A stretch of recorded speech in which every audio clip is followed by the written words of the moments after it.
Boa tarde, meus amores. Voltei para falar do catecismo mais uma vez. Agora eu vou ler a terceira parte para vocês. Deu para ver aí? Terceira parte, a vida em Cristo.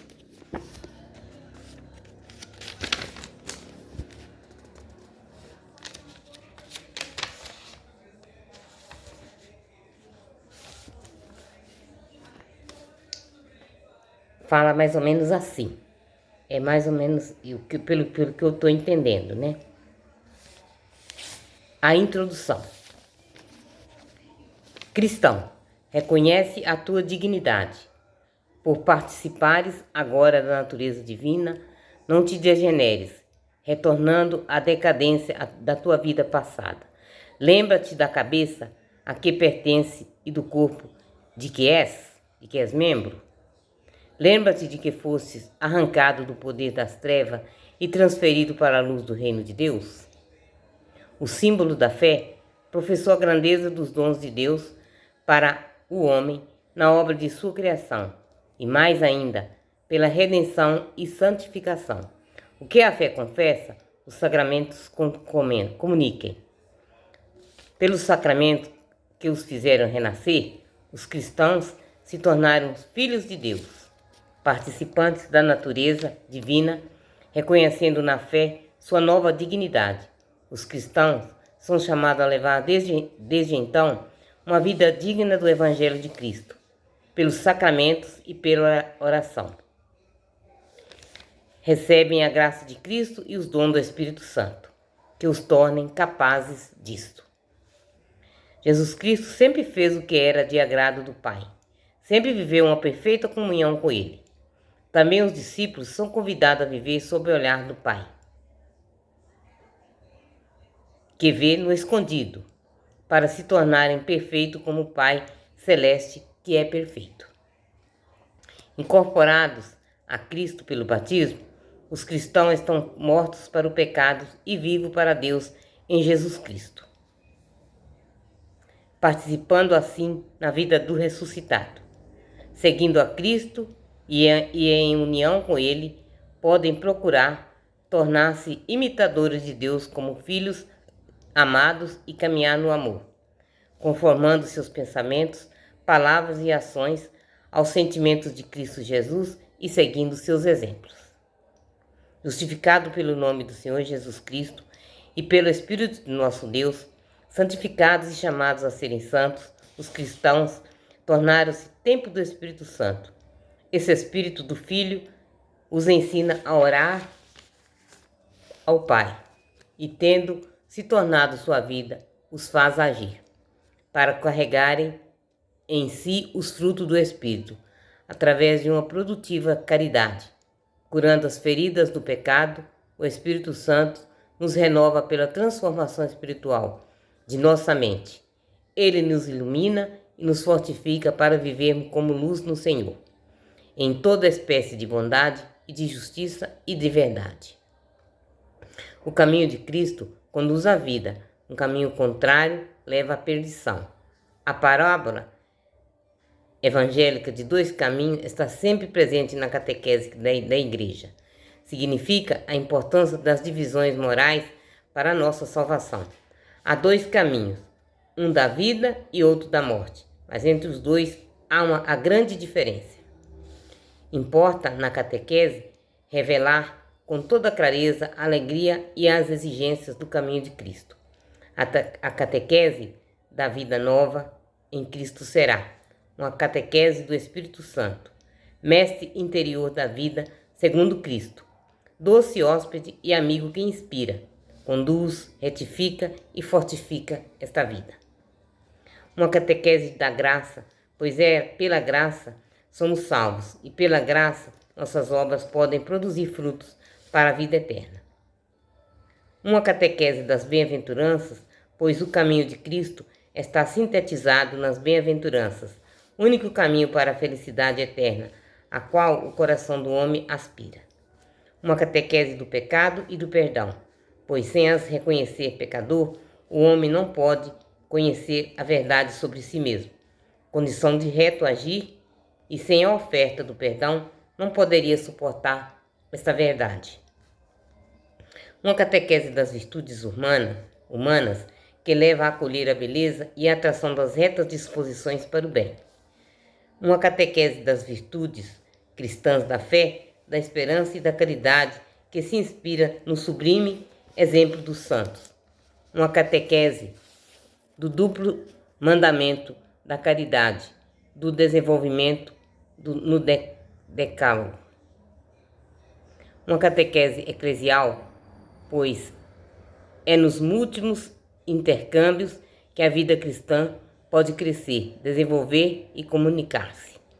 A referência primeira e última dessa catequese será sempre Jesus Cristo, que é o caminho, a verdade e a vida. Contemplando na fé, os fiéis podem esperar que Cristo realize neles suas promessas e que, amando com o amor com o qual Ele os amou, façam as obras que correspondem à sua dignidade. Peço que consideres que Jesus Cristo, nosso Senhor e nossa verdadeira cabeça, é que vos sois um de seus membros, ele é para vós o que a cabeça é para os membros, pois isso tudo o que é dele é vosso, seu espírito, seu coração, corpo, alma e todas as suas faculdades. Deveis fazer disso como coisa vossa para servir, louvar, amar e glorificar a Deus. Vós sois uma relação a Ele e que os membros são em relação à cabeça. Assim, Ele deseja ardentemente fazer uso de tudo o que está em vós para o serviço e a glória de seu Pai, como coisa sua. Para mim, de fato, o viver é Cristo.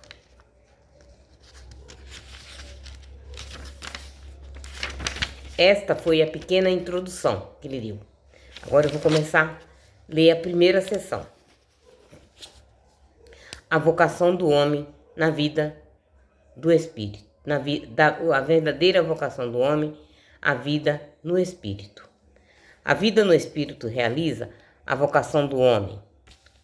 Constitui-se de caridade divina e de solidariedade humana. Capítulo 2. É concebida a graça como salvação. Capítulo 3. A dignidade da pessoa humana. A dignidade da pessoa humana é o título. A dignidade da pessoa humana se fundamenta em sua criação à imagem e semelhança de Deus. Realiza-se em sua vocação a bem-aventurança divina. Cabe ao ser humano a livre iniciativa de sua realização.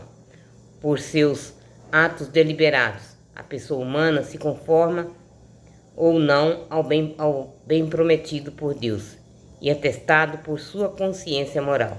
As pessoas humanas se edificam e crescem interiormente. Fazem de toda a sua vida sensível e espiritual matéria de crescimento. Com a ajuda da graça, crescem na virtude.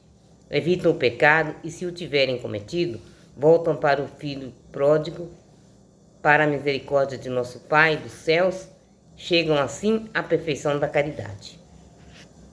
Artigo 1. É o título. A imagem, o homem, imagem de Deus. Novo Adão, na mesma revelação do mistério do Pai e de seu amor, Cristo manifesta plenamente o homem ao próprio homem e lhe desdenha sua altíssima vocação. Em Cristo, imagem de Deus invisível, foi o homem criado à imagem e semelhança do Criador. Em Cristo, Redentor e Salvador, a imagem divina deformada no homem pelo próprio pecado, foi restaurada em sua beleza original e enobrecida pela graça de Deus. A imagem divina está presente em cada pessoa, resplandece na comunhão das pessoas, à semelhança da unidade das pessoas divinas entre si. Dotada de alma espiritual e imortal, a pessoa humana é a única criatura na terra que Deus quis por si mesma. Desde a sua concepção, é destinada à bem-aventurança eterna. A pessoa humana participa da luz e da força do Espírito Divino. Pela razão, é capaz de compreender a ordem das coisas estabelecida pelo Criador. Por sua vontade, ela é capaz de ir, por si, ao encontro de seu verdadeiro bem, enquanto sua perfeição na busca e no amor da verdade e do bem. Em virtude de sua alma e seus poderes espirituais, de inteligência e vontade, o homem é dotado de liberdade, sinal eminente da imagem de Deus. Por esta razão, o homem conhece a voz de Deus, que o chama sempre a fazer o bem e a evitar o mal. Cada um é obrigado a seguir esta lei, que ressoa na consciência e se cumpre no amor a Deus e ao próximo. O exercício da vida moral atesta a dignidade da pessoa. Instigado pelo maligno, o homem, desde o início da história, abusou da própria liberdade, sucumbiu à tentação e praticou o mal. Conserva o desejo do bem, mas sua natureza traz a ferida do pecado original. Tornou-se inclinado ao mal e sujeito ao erro. O homem está dividido em si mesmo. Por esta razão, toda a vida humana, individual e coletiva, apresenta-se como tal, como uma luta dramática entre o bem e o mal, entre a luz e as trevas. O homem está dividido em si mesmo. Por esta razão, toda a vida humana, individual e coletiva, apresenta-se como luta dramática entre o bem e o mal, entre a luz e as trevas. Por sua paixão, Cristo livrou-nos de Satanás e do pecado. Ele nos mereceu a vida nova no Espírito Santo.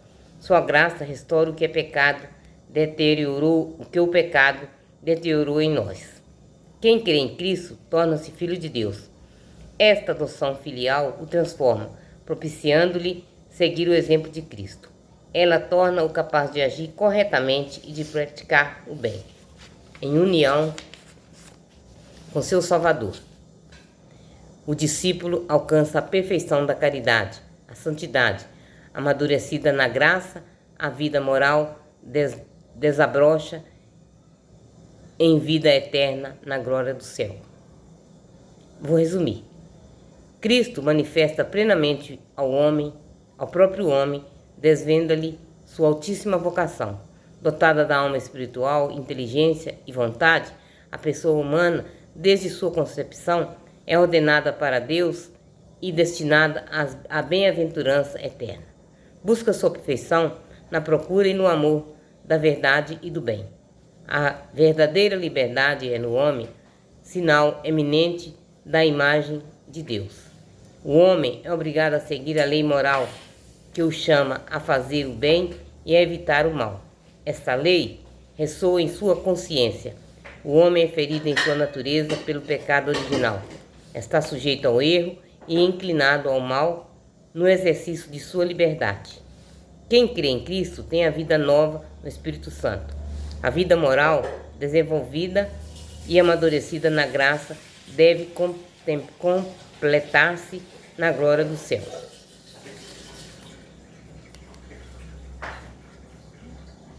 Agora eu vou ler, esse foi o artigo 1, já dei o resumo dele. O 2 agora. Nossa vocação à bem-aventurança. As bem-aventuranças é o título. As bem-aventuranças estão no cerne da pregação de Jesus. Seu anúncio retoma as promessas feitas ao povo eleito desde Abraão. Jesus as completa, ordenando-as não mais unicamente ao gozo da posse de uma terra, mas ao reino dos céus. Bem-aventurados os pobres em espírito, porque deles é o reino do céu. Bem-aventurados os mansos, porque darão a terra. Bem-aventurados os aflitos, porque serão consolados. Bem-aventurados os que têm fome e sede de justiça, porque serão saciados. Bem-aventurados os misericordiosos, porque alcançarão misericórdia. Bem-aventurados os puros de coração, porque verão a Deus.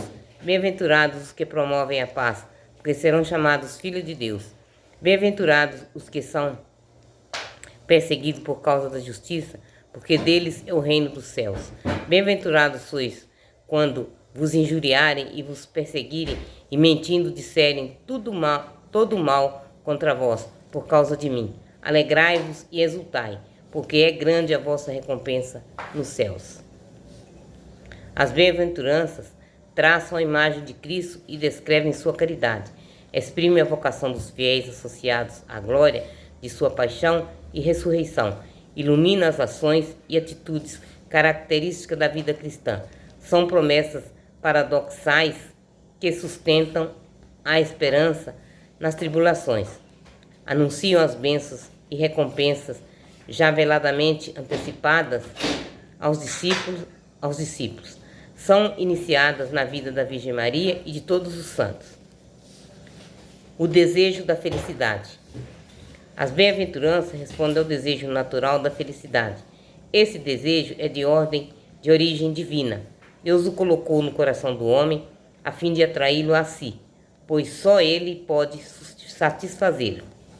Todos certamente querem viver felizes, mas existe no gênero humano pessoa que não concorde com essa proposição, mesmo antes de ser formulada por inteiro. Então, como vós hei de procurar, Senhor? Visto que, procurando a vós, meu Deus, eu procuro a vida bem-aventurada. Fazei que vos procure para que minha alma viva, pois meu corpo vive de minha alma e minha alma vive de vós. Só Deus satisfaz. As bem-aventuranças desvendam o objetivo da existência humana, o fim último dos atos humanos. Deus nos chama à própria bem-aventurança. Este chamado se dirige a cada um pessoalmente, mas também a toda a igreja, povo novo, formado por aqueles que acolheram a promessa e vivem nela na fé. A bem-aventurança cristã.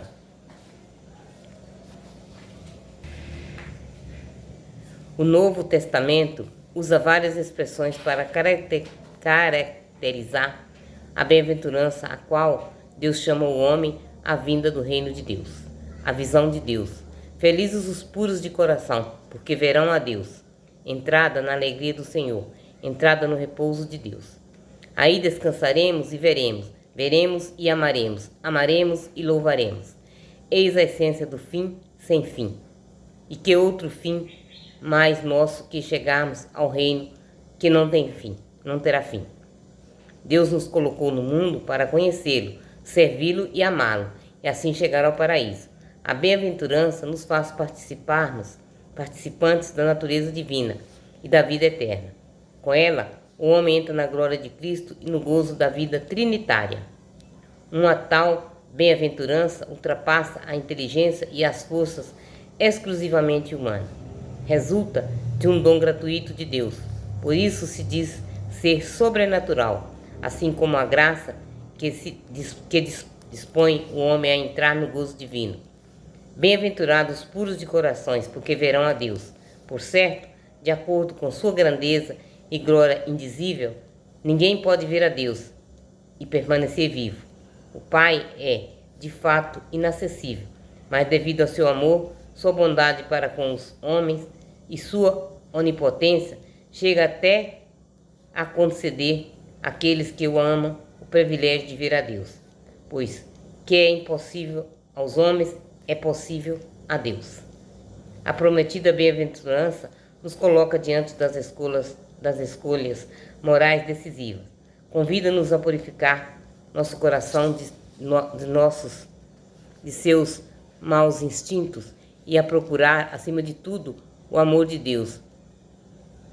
Ensina que a verdadeira felicidade não está nas riquezas ou no bem-estar, nem na glória humana ou no poder, nem em qualquer outra obra humana, pois mais útil que seja, como as ciências, a técnica e as artes, nem em outra criatura qualquer, mas apenas em Deus, fonte de todo bem e de todo mal. A riqueza é o grande Deus atual. A ela prestem uma homenagem instinta à multidão e toda a massa dos homens. Medem a felicidade pelo tamanho da fortuna, e segundo a fortuna, medem também a honradez. Tudo isso provém da convicção de que tenho riqueza, tudo se consegue. A riqueza é, pois, um dos ídolos atuais da mesma forma que é a fama. A fama, o fato de alguém ser conhecido e de falarem dele na sociedade, o que se poderia denominar-se de fama de imprensa, terminou por ser considerada um bem em si mesma, um sumo bem, um objeto, também ela, de verdadeira veneração. O Decálogo, o Sermão da Montanha e a Catequese Apostólica nos descreve os caminhos que levam ao reino dos céus.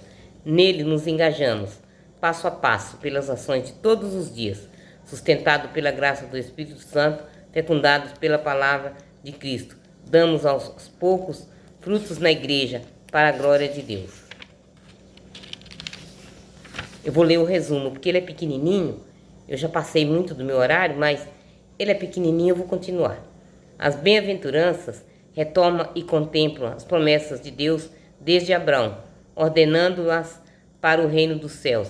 Responde ao desejo da felicidade que Deus colocou no coração do homem.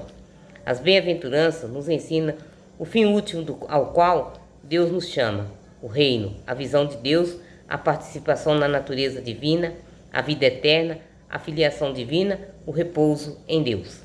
As bem-aventuranças da vida eterna é um dom gratuito de Deus. Ela é sobrenatural como a graça a que a ela conduz. As bem-aventuranças nos colocam diante de escolhas decisivas com relação aos bens terrenos. Purifica o nosso coração para que aprendamos a amar a Deus sobre todas as coisas. As bem-aventuranças do céu determinam os critérios de discernimento no uso dos bens terrenos de acordo com a lei de Deus. Parei, meus irmãos. Pai nosso que estais no céu, santificado seja o vosso nome. Venha a nós o vosso reino, seja feita a vossa vontade, assim na terra como no céu. O pão nosso de cada dia nos dai hoje. Perdoai as nossas ofensas, assim como nós perdoamos a quem nos tem ofendido. E não nos deixeis cair em tentação, mas livrai-nos do mal. Amém. Ave Maria, cheia de graça, o Senhor é convosco. Bendita sois vós entre as mulheres, e bendito é o fruto do vosso ventre, Jesus.